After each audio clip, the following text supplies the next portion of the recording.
Tu t'es déjà réveillé un matin avec ce drôle de pressentiment, comme si quelque chose n'allait pas, avant même d'avoir posé le pied hors du perron. C'était moi ce matin-là, en pantoufles café à la main debout, sur le porche de ma vieille ferme, à regarder les oiseaux s'agiter comme s'ils fuyaient une menace invisible. L'air était trop calme, le genre de calme qui retient son souffle juste avant la tempête. Je ne le savais pas encore, mais ma petite ferme tranquille à la lisière de Hollow Creek allait devenir un champ de bataille à cause de la reine des enfers du HOA Karen Beckley. J'avais justement quitté la ville pour fuir les gens comme elle. Ancien militaire à la retraite, j'avais mis chaque centime de côté pour acheter ce bout de terre juste en dehors de leur fichue zone HOA dans un coin rural du Colorado. Ce que je voulais, c'était du calme, de la terre à cultiver quelques animaux et surtout personne pour me dire à quelle hauteur devait être ma boîte aux lettres. Mais ce matin-là, le sol a tremblé sous mes pieds, pas un tremblement énorme, non juste assez pour dire « attention ». De la poussière arrivait depuis la crête, et mon chien Murphy s'est mis à gémir comme s'il savait quelque chose que j'ignorais. J'ai pensé à des travaux, une route en chantier, jusqu'à ce que j'appelle mon voisin Clay, plus bas sur la route, et qu'il me dise qu'il avait ressenti la même chose. « Appelle le HOA », il a lancé en rigolant. J'ai soufflé du nez. Il me mettrait une amende parce que ma rambarde est poussiéreuse avant même de répondre à une vraie question. Et il avait raison, mais il était aussi totalement à côté de la plaque. Parce que ce n'était pas un chantier, c'était du dynamitage, du vrai, avec des marteaux-piqueurs, des explosions, des camions géants. Alors j'ai pris une marche. J'ai suivi la clôture coupée à travers les fils barbelés qui séparent de mon terrain de leur soi-disant zone verte partagée, et ce que j'ai vu là-bas, l'enfer ouvert, juste derrière mon étable. Des pelleteuses, géantes d'ébène, des ouvriers en gilets fluorescents partout.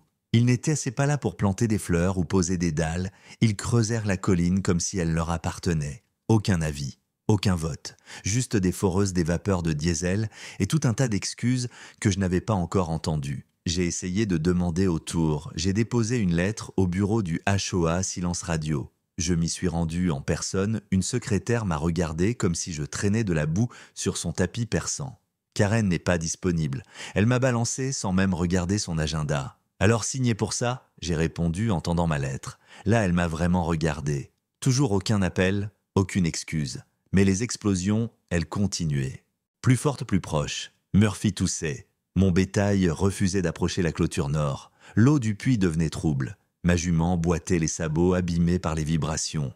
C'est là que j'ai arrêté d'être patient. J'ai commencé à creuser moi aussi. Le HOA avait signé un contrat de ressources durables pour financer leur projet d'embellissement. En réalité, ils avaient se confié les clés à Stone Ridge Excavation, la boîte appartenant au fils de Karen, pour dynamiter un terrain qui ne leur appartenait même pas, tout ça pour des lampadaires et des pavés. J'ai demandé à quelques voisins s'ils étaient au courant. Un type m'a répondu « Karen nous en a parlé ».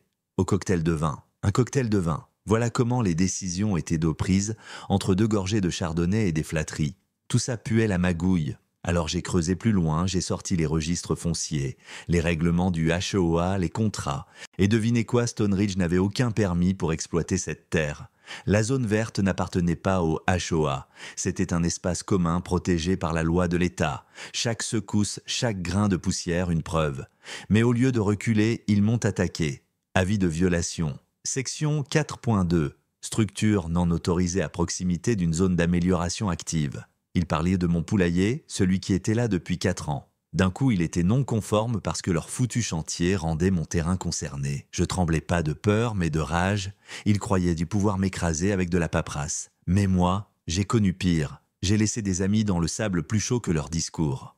J'ai du sang dans les bottes, pas des pétales sous les pieds. Alors j'ai appelé un ancien frère d'armes aujourd'hui dans le service de conformité environnementale de l'État. On s'était pas parlé depuis un moment, mais il savait viser juste. Et j'ai aussi envoyé un mail à une journaliste que j'avais croisée lors d'une campagne pour les vétérans. Sujet de l'email, carrière corruption et communauté en danger. 2 jours plus tard, un van de Channel 9 débarquait dans mon allée. Caméra, micro. Ils m'ont demandé « Vous avez des preuves ?» J'ai tout posé sur la table. Permis, photos, analyse de sol. Un enregistrement audio de la réunion du HOA donné par Rhonda, ma voisine, qui fait des migraines à cause de la poussière. Elle avait ses preuves. Clay avait des fissures dans ses murs. Thomas et Poisson étaient un mort. Ce n'était plus du bruit, c'était du poison. Et c'était devenu personnel.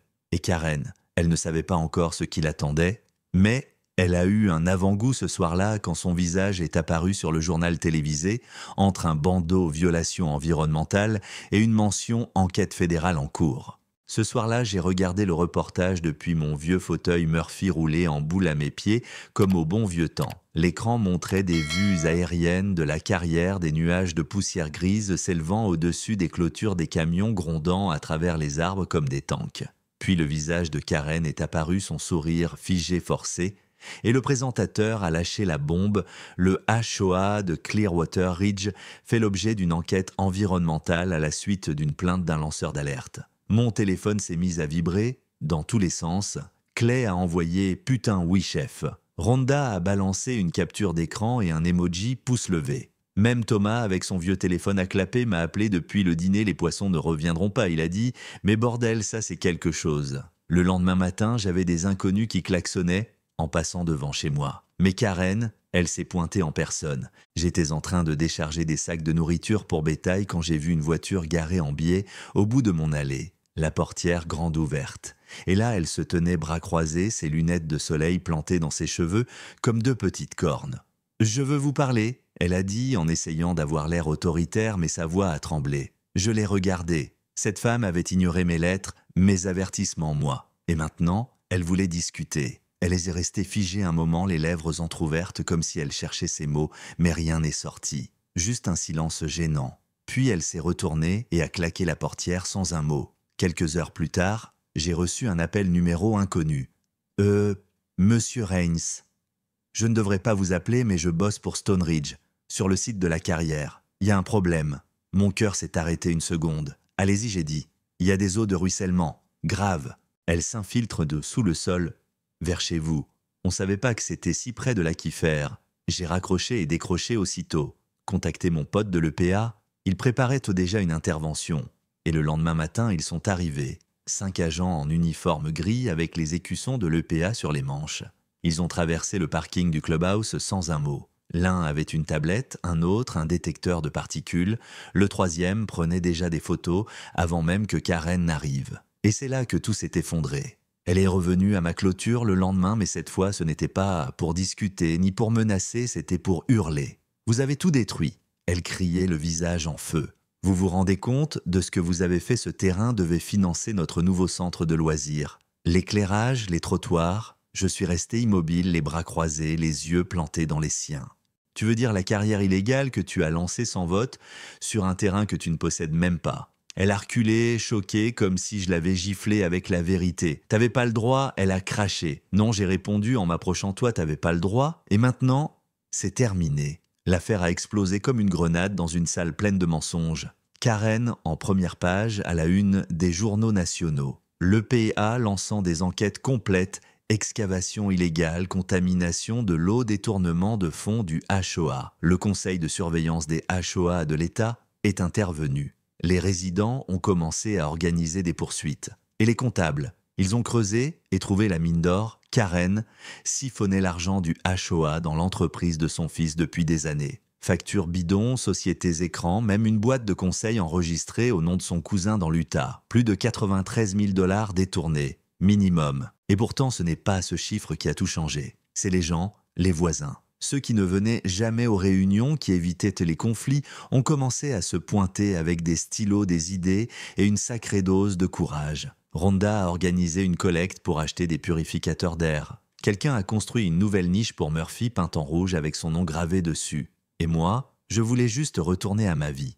Mais ils sont venus, m'ont demandé de participer à la réécriture des statuts, de siéger dans le comité environnemental, de les aider à reprendre leur quartier. Je n'ai pas dit oui tout de suite, mais quand est venu le vote final et que Karen est entrée habillée tout en noir comme si elle assistait à son propre enterrement politique, c'était plus de la colère dans la salle. C'était de la clarté. Les bulletins étaient empilés. L'ordre de cessation de l'EPA était affiché comme un avis de guerre. Et quand Ben a lu le règlement qui permettait un remplacement intérimaire en cas de fraude, même Dan, un des lèche-bottes de Karen, a baissé les yeux et dit « Il a raison, c'est dans les statuts ». Karen a ouvert la bouche, Michel a reculé d'un pas. Et là, tout s'est cassé. Le vote a été unanime.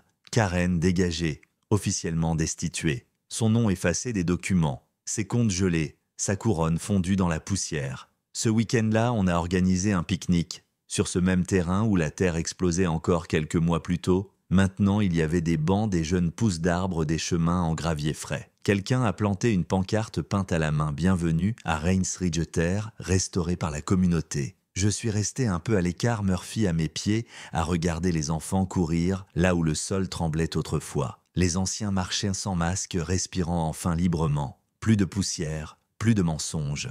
Juste le vent, le soleil, et des gens qui se souvenaient ce que ça veut dire appartenir. Et en regardant le vieux peuplier, celui qui avait tenu debout pendant que tout autour s'effondrait, j'ai su une chose, on avait gagné. Pas avec des poings, pas avec des cris, avec des preuves, avec de la détermination, avec l'union. Et tu sais quoi? Karen croyait pouvoir exploser une colline sans conséquence. Elle a oublié que certaines terres se défendent toutes seules, et parfois elles le font à travers ceux qui les aiment assez pour rester. Alors dis-moi, c'était quoi ça de la justice, de la vengeance, ou juste un réveil collectif? Dis-moi ce que toi t'en penses dans les commentaires. Parce que ce genre d'histoire, crois-moi, ce n'est pas que de la fiction. Ça arrive, peut-être même juste à côté de chez toi.